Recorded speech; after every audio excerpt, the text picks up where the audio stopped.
Assalamualaikum warahmatullahi wabarakatuh. Salam Bapak Ibu Guru Hebat. Perkenalkan, nama saya Sudirma SPD, Guru UPT SMP Negeri 22 Bulukumba.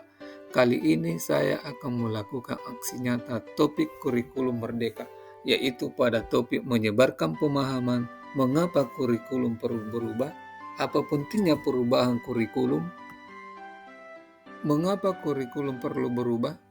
Kurikulum sangat penting dalam dunia pendidikan sebagai pengarah tujuan pendidikan ke depannya agar berjalan menjadi lebih baik dan maksimal.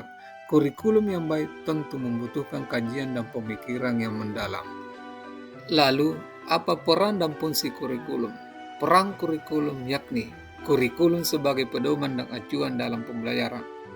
Sedangkan fungsi kurikulum bagi pendidikan adalah untuk memandu dalam proses belajar peserta didik.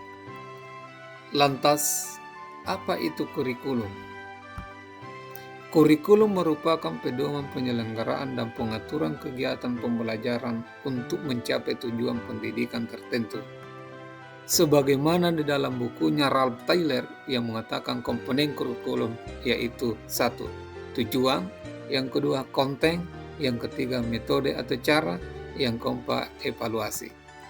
Bapak Ibu Guru Hebat, apa pentingnya perubahan kurikulum? Untuk menyesuaikan dengan kebutuhan peserta didik dan perkembangan zaman. Kurikulum yang baik adalah kurikulum yang sesuai dengan zamannya dan terus dikembangkan atau diadaptasi sesuai dengan konteks dan karakteristik peserta didik demi membangun kompetensi sesuai dengan kebutuhan mereka kini dan masa depan. Lalu, mengapa kurikulum harus berubah? Kurikulum memang harus berubah. Mengapa? Tentu saja untuk menjawab tantangan zaman.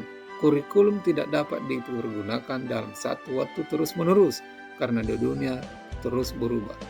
Maka dunia pendidikan sebagai pilar utama dalam membangun dan mendidik generasi harus pula turut berubah. Kurikulum harus selalu berubah agar sesuai dengan perkembangan zaman. Selain itu, kurikulum juga harus mempertimbangkan kebutuhan belajar murid. Sebagai contoh, zaman saya sekolah komputer baru dipelajari pada masa kuliah.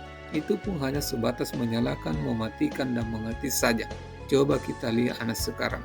Mereka sudah lahir dengan teknologi di tangannya.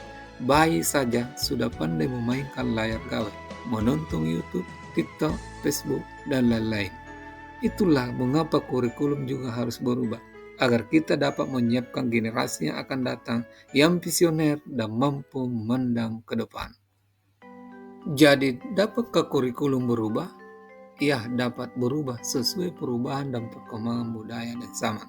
Selain mengikuti zaman yang sudah diadaptasi sesuai lingkungan geografis, kurikulum bersifat dinamis dan terus dikembangkan atau diadaptasi sesuai konteks dan kebutuhan peserta didik untuk membangun kompetensi sesuai masa kini dan masa yang akan datang. Lalu, bagaimana untuk mewujudkannya?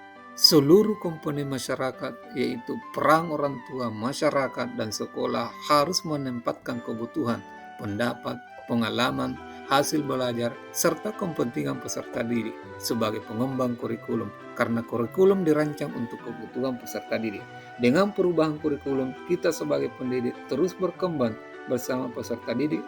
Dengan menggunakan kurikulum sebagai pusat pengembang pembelajaran, mari kita semangat menghadapi dan menjadi bagian dari perubahan.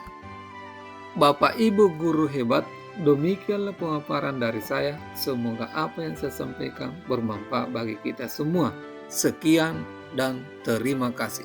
Assalamualaikum warahmatullahi wabarakatuh. Salam Merdeka Belajar.